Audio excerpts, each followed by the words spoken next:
in my pajamas? Why are you in your pajamas, Steven? It's because we're making midnight margaritas.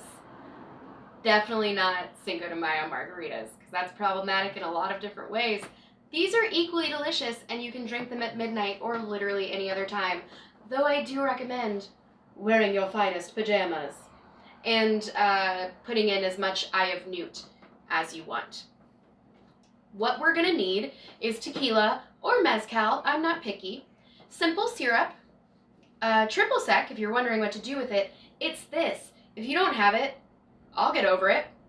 You're going to need a jam of your choosing. What does a rhubarb midnight margarita taste like? I don't know, we're gonna find out.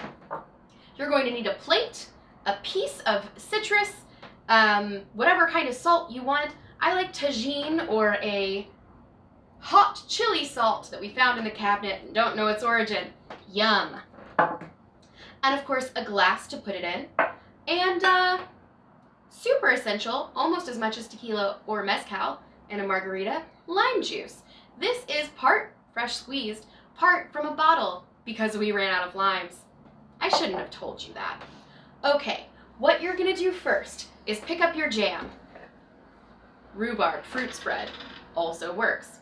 Take that soup spoon that's been in the back of your cabinet for who knows how long. You're gonna take a big scoop. Is rhubarb supposed to be this color? I don't know. Plop it in there, and then lick the spoon. That's real good. Now you're going to take your tequila or mezcal. I feel like mezcal would go really well with this, but I just don't have it. And you're going to add 2 shots. 3 if you want, but I think 2 is just enough. You're going to put the top of your shaker on, and you're going to do a dry shake. Just basically so that the alcohol can help the pectin or whatever else is keeping your specific jam or jelly together to liquefy and make a sort of infused tequila or mezcal. Oh no. That top was not all the way.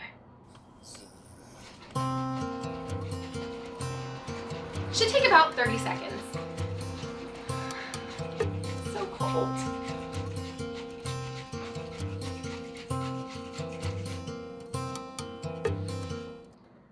Check about halfway through and just see, yep, almost entirely dissolved. That's ideal. Now you're going to add your lime juice. It's going to take a full lime or about 1 ounce of prepared lime juice. 1 ounce is also 1 shot glass, as you know if you've been subscribing and liking my videos. This is when you would add triple sec. We have it, who knows why.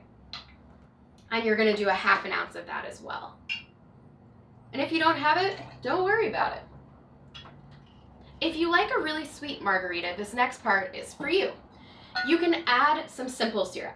Now, because I feel confident after tasting it that this jam is real sweet and I don't need cavities on top of all the other things that I've been doing wrong during quarantine, I'm not going to add any. But I would say start with 1/4 or 1/2 of a shot glass or 1 ounce. Make the drink. You can always come back and add more sugar later. You can do the same with lime juice. If you feel like it's not citrusy enough, squeeze a lime in at the end. What could be better? Now we're gonna add some ice to the shaker. I like my margaritas nice and cold, so I'm gonna add a bunch of ice. This is the point where you could also just take everything, ice included, that's in the shaker, throw it in the nice old blender there, and give it a big frozen blast and have a nice frozen margarita. I prefer mine over rocks, so I'm not gonna do that. But if you wanna do that at home, live your best life. I will say if you're making them at midnight, maybe don't use the blender. I know they do that in Practical Magic, and it's a great idea, but not for your neighbors. So if you're making them at midnight, make sure to make enough for your neighbors too. It's just good manners. Now, once your hands are suitably frozen, you're gonna take your glass, take your leftover bit of citrus, swirl it around the edge of the glass, and then you're gonna roll the part that's been citrusized in the salt. You can also do a nice zhuzh around like that. I would say do a combination so you make sure that you have a nice rim all the way around. Now you could strain if you're using raspberry or particularly seedy or jam with a lot of pieces in it. I would say strain and add the ice later. What I'm gonna do is the lazy way, which is just add everything at once. So here goes nothing. We're gonna pour everything that was in the shaker, including the ice, in there. Get some nice bits of rhubarb. And that's it. You can see the jam in the bottom. It's almost like you used real fruit, because it is. And cheers. Is it midnight yet? I don't care. Enjoy. If you liked what you saw today, or it just makes you extremely angry, please like and subscribe right there. Right there. Right there.